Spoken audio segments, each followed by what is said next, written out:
So we will start with the topic differentiability.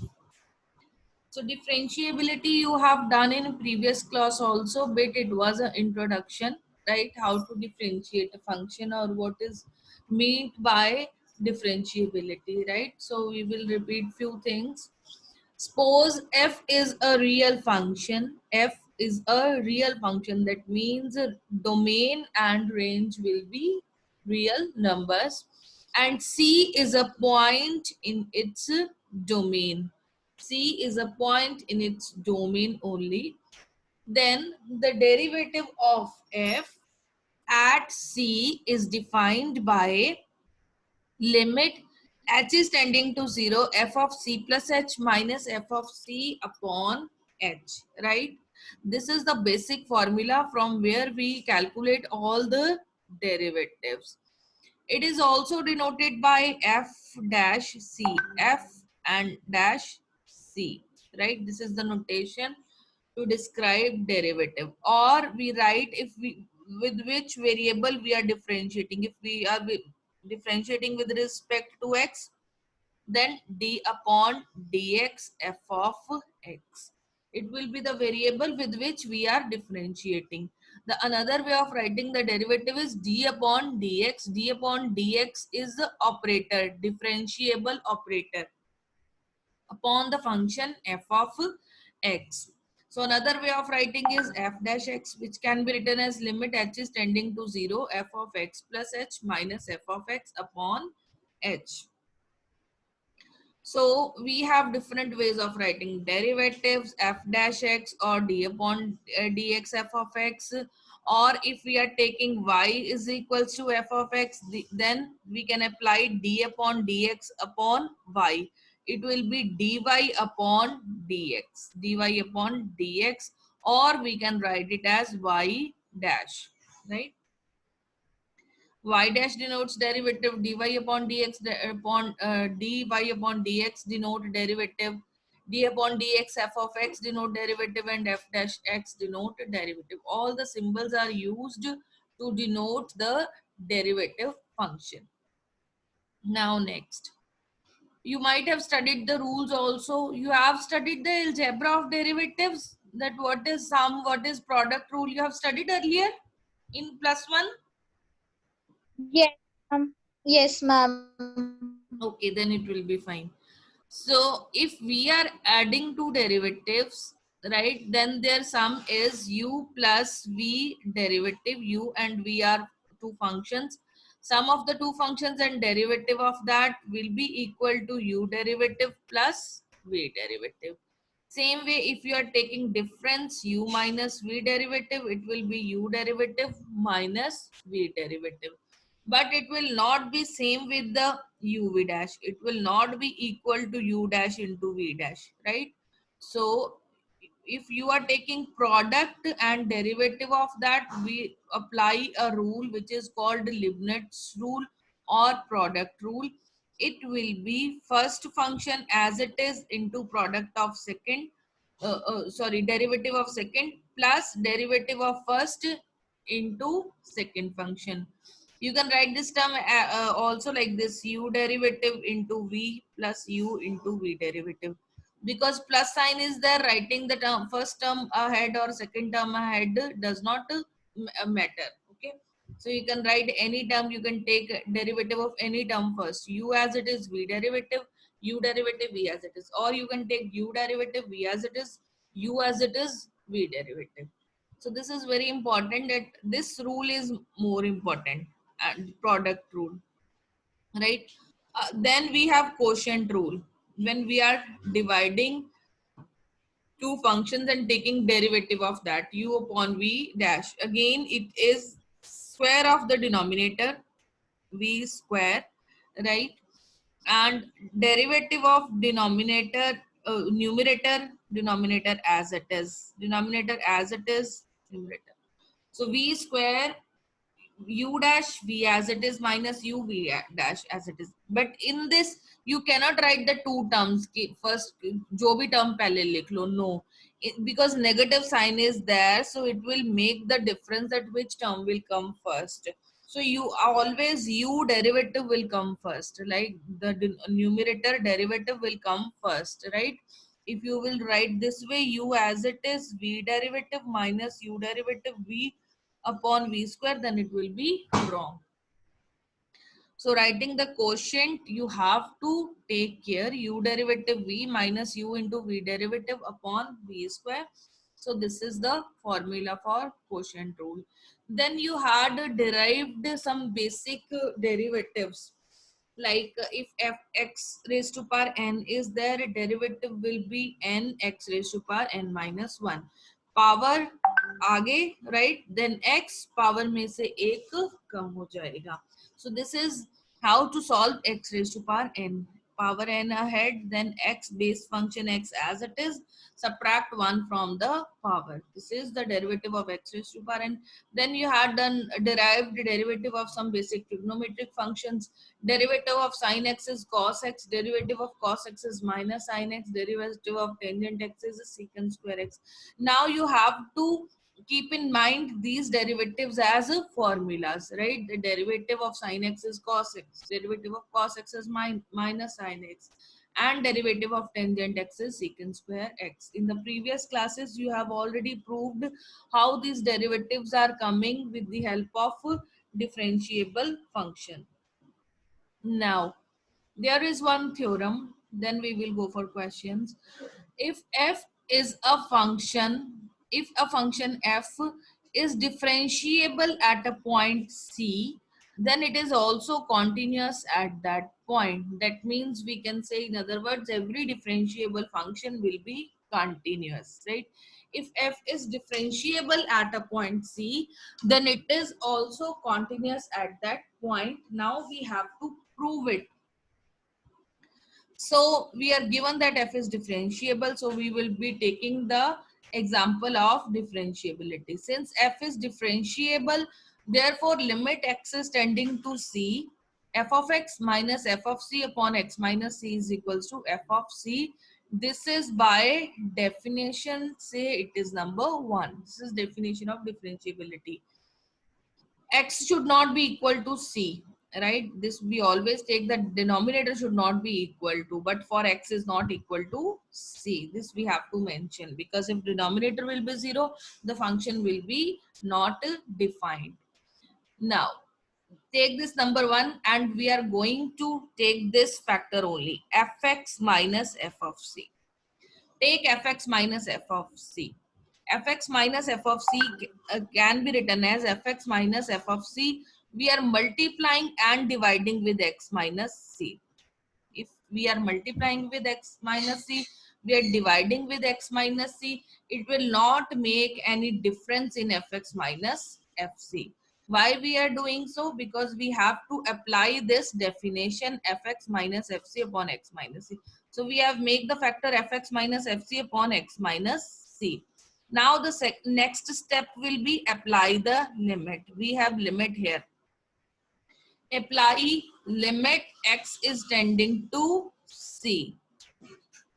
Apply limit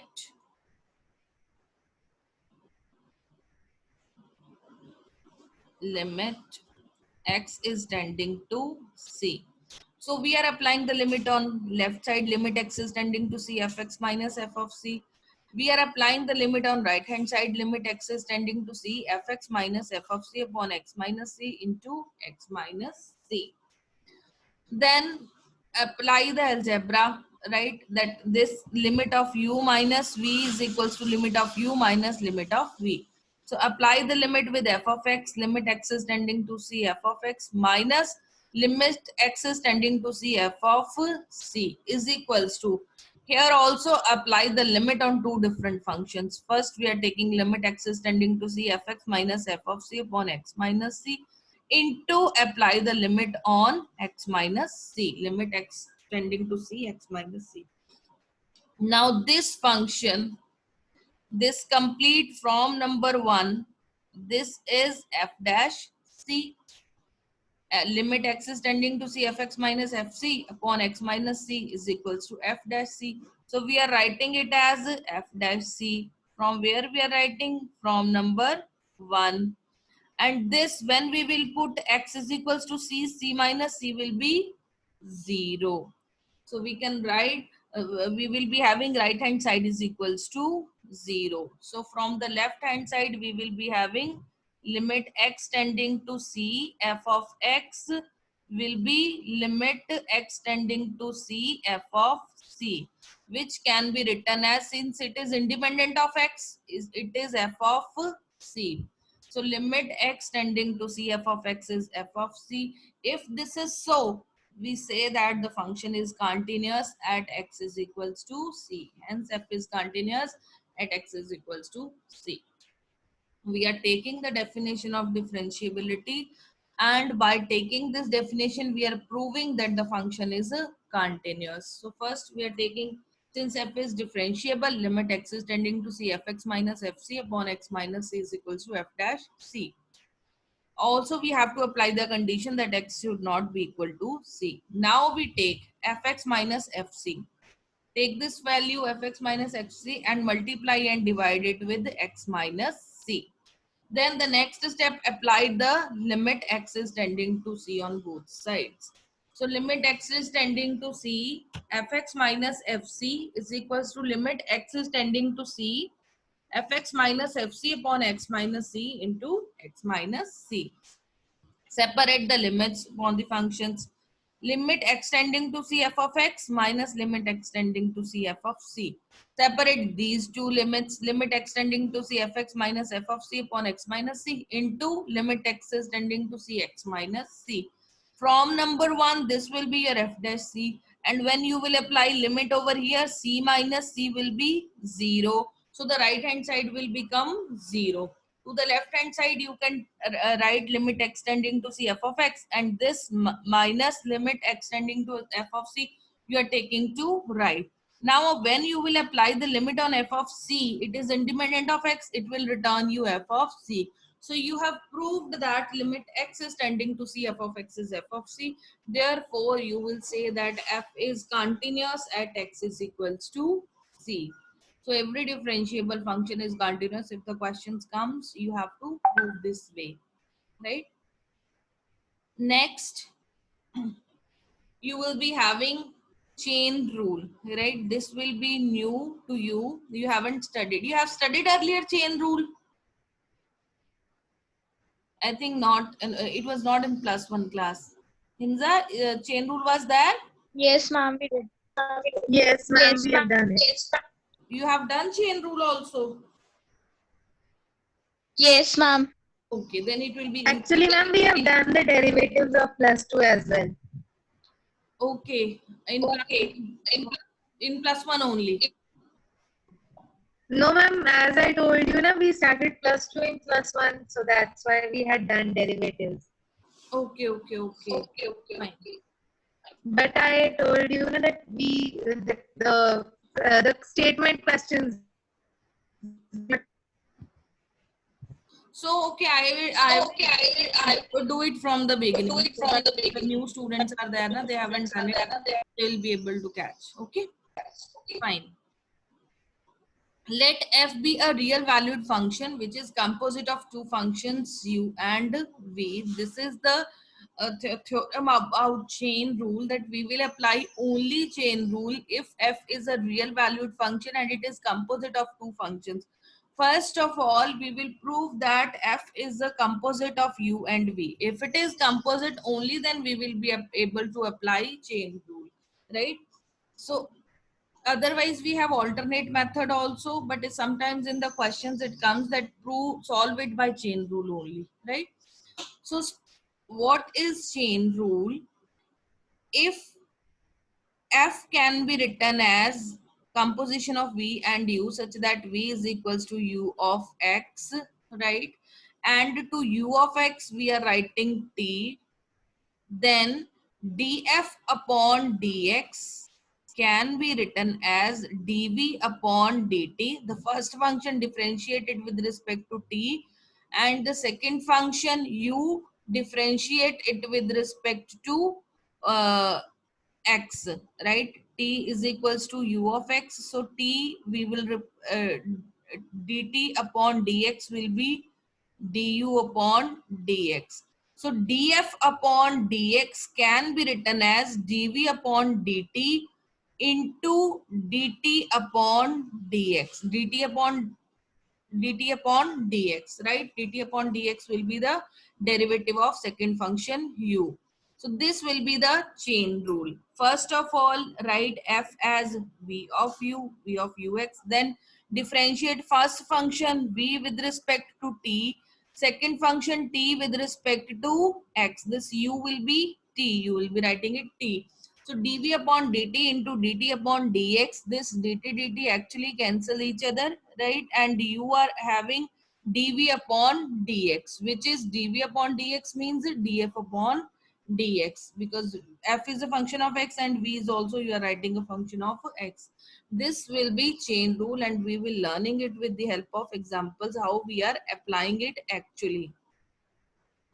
So find the derivative of f of x is equals to sine x. One method is very easy, right? We will be doing alternate method first. So f of x is equals to sine x square, right? Without chain rule, if I am finding the derivative. So f dash x will be derivative of sine is cos x square into derivative of the bracketed term d by dx of x square. If I have to find the derivative of sine x square, derivative of sine x is cos x. So sine this complete function cos in the bracket x square into derivative of bracketed term, right, is equals to cos x square. This is angle into derivative of x square power 2 power we will take ahead x as it is into 2 minus 1. So it will be 2 minus 1 1, so 2x cos x square. This will be the derivative if we are taking in the simple way. Then f dash x will be 2x into cos x square, 2x into cos x square. But now sometimes in the examination it comes to you find the derivative by chain rule. It will be especially mentioned that by chain rule. Then you cannot avoid it. You have to apply chain rule only, right? So the very first we will show that the given function is composite of two function. Why? Because it is by the definition that if given function is composite of two functions, then only we will apply chain rule, right? So how we are writing f of x is equals to sine in the bracket x square. This term sine you will take v, and this bracketed term you will take u, which again you will take t. So you will be taking vx is equals to sine x, sine x, right? And x sine t I'm taking sine t, where t is equals to u of x is equals to x square. This term you will take sine, and this x square you are taking t or u of x, right? So that when you are taking x square is equals to t, this vx will be sine t. Now you have v of x is sine t and u of x is equals to x square. You can say t is equals to x square, so that f of x is equals to v of u of x can be written as v ux. V ux is x square, v in the bracket x square, and when we will apply v is equals to sine t, instead of t we will replace t with x square, it will be sine x square, so that the composition v of u is absolutely correct. We have proved that f of x is composite of two functions u and v can be taken as sine t and t can be taken as x square. Now simply find dv upon dt, which will be derivative of sine t cos t. T is equals to x square, so dt by dx is equals to 2x. So dv upon dt is equals to cos t and dt by dx is equals to 2x. This you have calculated. dv by dt is equals to cos t and dt by dx is equals to 2x. Now apply the chain rule formula. By chain rule,